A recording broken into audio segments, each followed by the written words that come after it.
Milk.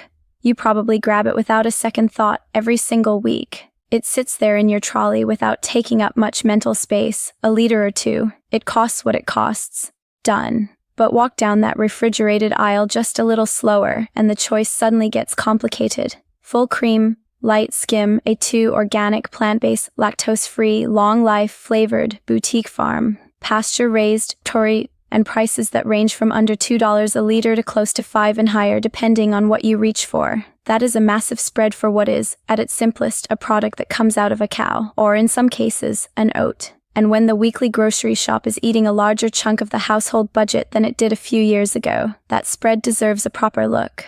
Today we are going through 7 milks available right now in Australian supermarkets that are worth a second thought before they go in the trolley. Some carry price premiums the nutrition panel does not justify. Some have health claims on the front that look quite different when you turn the carton over, and some are marketed as the healthier or smarter choice in ways that need a much closer inspection, but this is not all bad news. 2 of the milks in that aisle genuinely hold up, and we will get to both of them. If you have ever stood in front of that wall of cartons not quite sure what you're paying for, stick around. If this kind of practical, no-nonsense consumer reporting is useful to you, please hit subscribe. On Aussie on the Shelf, this is what we do every week. Go past the label, past the marketing, and past the price tag to find out what you are actually buying. Like the video if it helped, and drop a comment below if there is a milk brand or product you want us to look at next. We read everyone, right? Let us start pouring.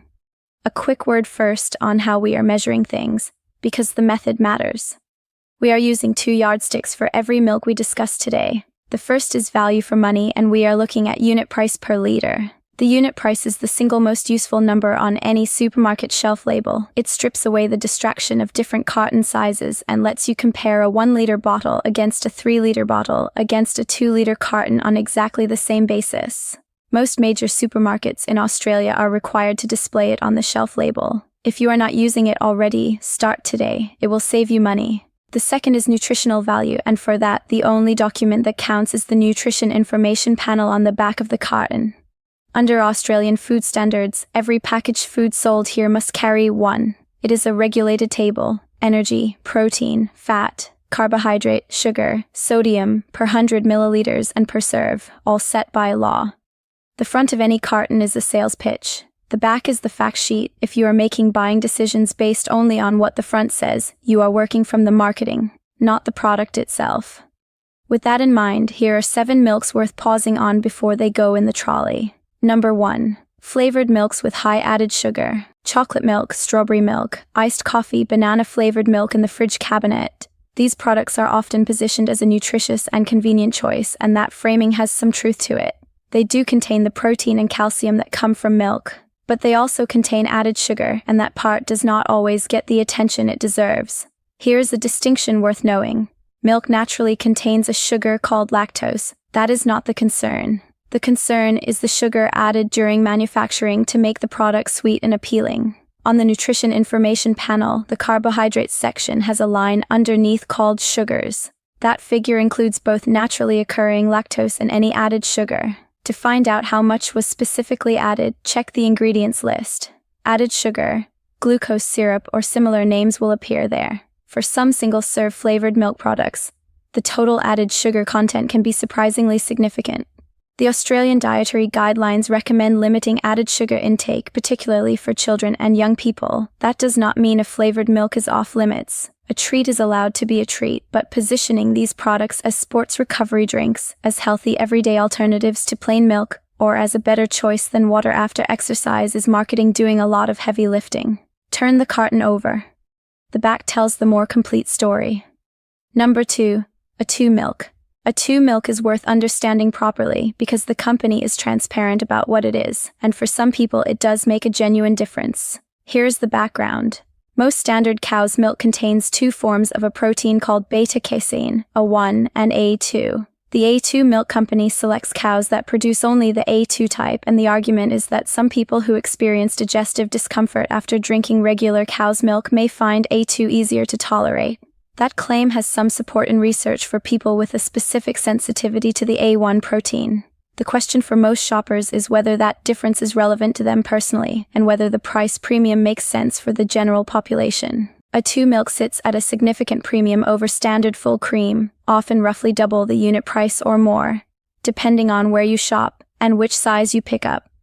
When you put the A2 nutrition panel next to that of a standard full cream milk, the protein, calcium, fat, and energy figures are essentially the same. The premium does not show up in the nutrition numbers, it shows up only in the protein type, which matters for people with that specific sensitivity and is largely irrelevant to most others. If regular cow's milk causes you genuine repeated digestive discomfort, A2 is absolutely worth trying, and a conversation with your GP about dairy sensitivity is a sensible first step, but for most families reaching for it because it sounds like a healthier or more natural version of regular milk, the nutrition panel does not support the premium. On the numbers, it is the same milk at a different price. Number 3. Ultra Premium Organic Milk. Organic certification in Australia refers to a set of farming practices, the avoidance of synthetic pesticides and fertilizers, guidelines around animal welfare and land management, and third-party verification of all of the above. It is a regulated designation, and there are legitimate reasons people choose it. The question here is straightforward. Does organic certification result in meaningfully more nutritious milk? The honest answer from the available evidence is not in any reliably demonstrated way. The protein, the calcium, the fat. These figures are comparable across organic and standard fresh full cream milk when you put the panels side by side. You can pay 2 or even 3 times the unit price for a certified organic milk compared to a standard full cream option. The premium is largely buying you confidence in the farming practices, not a noticeably superior nutrition panel. If supporting organic farming matters to you, for environmental reasons, for animal welfare, or simply as a personal value, then paying that premium is a completely legitimate choice. But if the belief driving it is that your family is getting significantly more nutrition from the organic cotton, the evidence does not back that up. Be clear about what you are actually paying for. Number 4. Plant-based milks with added sugar and low protein. This is a category rather than a single brand because the range is enormous and the quality varies enormously with it. Oat milk, almond milk, rice milk, coconut milk, soy milk, there is now a version of almost everything on the shelf. For people who cannot or choose not to consume dairy, plant-based alternatives serve a genuine purpose. But plant-based has become a powerful marketing signal, and not all of these products are nutritionally comparable. Some oat milks contain added sugar and are relatively high in carbohydrate. Some almond milks contain a very small proportion of actual almonds and limited protein per 100 milliliters. Rice milk and coconut milk are typically low in protein compared to dairy or soy. Soy milk is the plant-based option that most closely matches cow's milk and protein content, which is why it tends to be the one recommended when people need a dairy alternative that delivers comparable nutrition, particularly for children and older adults where protein and calcium really matter. If you are choosing a plant-based milk for lifestyle or dietary reasons, that is entirely your call. But if you are choosing it as a nutritional substitute for dairy, check the protein and calcium lines on the nutrition panel before it goes in the trolley. Plant-based on the front label does not tell you how much of either you are actually getting. Number 5. Long Life UHT milk for everyday drinking. UHT stands for ultra high temperature ERS. The process that allows milk to sit on a pantry shelf at room temperature for months without spoiling. That makes it genuinely useful for the pantry backup, for travel, for camping, for households where consumption is unpredictable. It is a perfectly legitimate product with a specific and real advantage. The qualification is that ultra-high temperature treatment does change the taste and texture compared to fresh milk, which is why most people notice the difference when drinking it plain. For everyday drinking at home, where fresh milk is readily available and affordable, fresh is generally the better experience. The concern arises when UHT milk is priced at a similar unit price to fresh. Its clear advantage is shelf life. If that advantage is not relevant to your situation, you are paying a comparable price for a noticeably different drinking experience. Where fresh milk is an easy option, it remains the more straightforward everyday choice. Number 6. Reduced fat flavored milks. This specific combination is worth naming directly. A reduced fat label is accurate as far as it goes. The fat content is lower compared to a full cream version of the same product. That part of the claim is real. But reduced fat tells you one thing, and one thing only. It says nothing about added sugar. In a flavored milk where the fat has been reduced, the product still needs to taste appealing. and sugar can play a role in compensating for the change in flavor and texture that comes with cutting fat. As a result, some reduced fat-flavored milks carry a meaningful amount of added sugar alongside the lower fat reading. The reduced fat label on the front looks like a health-conscious choice, but it is a single dimension of the product, and it can sit quite comfortably next to an added sugar level the front of the pack is not drawing your attention to. This is exactly the situation where 30 seconds on the full nutrition panel earns its keep. One positive claim on the front does not stand in for the complete picture. Number 7. Very expensive boutique milks that charge for the story.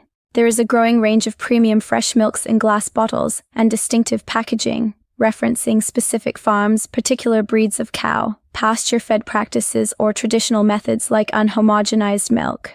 Many of these are genuinely interesting products, and the stories behind them are often real and worth knowing. But when the unit price on a boutique milk is 3 or 4 times that of a standard fresh full cream, it is worth being clear about where that premium is going. You are paying for the packaging, the branding, the provenance story, and the economics of small-scale production. All of those are real costs. Supporting a small Australian dairy producer is a valid reason to spend more at the checkout.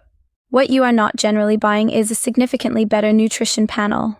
A premium boutique milk and a standard supermarket full cream will often show very similar protein, calcium, fat, and energy figures when you compare them side by side. The quality of the story on the front and the nutrition on the back are not the same thing, and they do not automatically move together. Know which one you are paying for before you reach for it. Now for the 2 that genuinely hold up. Great pick number 1. Full cream home brand milk. The home brand full cream milk from Coles, Woolworths, and Aldi is probably the most overlooked product in the milk aisle. It is also, from a nutrition and value standpoint, one of the most defensible options in the whole refrigerated section. Full cream milk is a genuinely nutritious food. Protein for muscle and tissue function, calcium for bone health, fat, a range of vitamins and minerals. The nutrition information panel on a home brand full cream milk is essentially identical to the panel on a premium brand full cream milk at a significantly higher unit price. The difference between them is almost entirely in the label and the packaging. It is not visible in the nutrition numbers. There is an ongoing and important conversation about what heavily discounted supermarket milk does to the prices paid to Australian dairy farmers, and that is worth understanding. But in terms of what is inside the bottle and what it costs per litre at the checkout, home brand full cream milk is honest, nutritious, and the best unit price in the aisle by a clear margin. For any household watching the grocery bill closely, it is the starting point that needs no apology. Great pick number 2. Norco. Norco is a dairy cooperative with roots in northern New South Wales going back to the late 1800s. A cooperative structure means the business is owned by the farmers who supply it, which means more of the money you spend flows back to the producers rather than to corporate shareholders. For shoppers who want to support Australian dairy farmers without paying the prices attached to boutique labels or premium branding, Norco sits at a reasonable mid-market price point, above the home brands, well below the premium end. The milk itself is standard fresh cow's milk. Its nutrition panel is comparable to other fresh full cream milks. It is not charging you for a claim it cannot back up. The cooperative structure offers a bit more transparency about where your grocery dollar is going than a large multinational brand typically provides, and the pricing is honest for what it is, a product that does what it says at a fair price. So where does that leave you next time you're standing in front of that refrigerated wall? Start with the unit price per litre on the shelf label. It is there waiting for you, and it is the single most useful number in the milk aisle. Then, if a product carries a premium price or a front-of-pack health claim, take 30 seconds and look at the nutrition information panel on the back. Check the protein per 100 milliliters, check the added sugar line, and check the total energy. If 2 milks show similar figures across those measures, they are nutritionally comparable, regardless of what the front of the carton is telling you. One positive claim on the front does not stand in for the complete picture. Turn it over. The biggest gap in the milk aisle is not between organic and standard, or between A2 and regular. It is the gap between what a brand tells you on the front of the carton and what the back actually shows. That gap is where real money disappears over a year of weekly grocery shops. Closing it costs you nothing and takes about half a minute on the shelf. For most households, the practical call is this: home brand full cream milk for the best value and honest nutrition, and Norco if you want to pay a modest premium with a bit more confidence about where that money is going. Next week, we are heading into the cereal aisle where the distance between the front of box claim and the actual nutrition panel might surprise you even more than it did here. That is one you will not want to miss. Until then, shop a little smarter.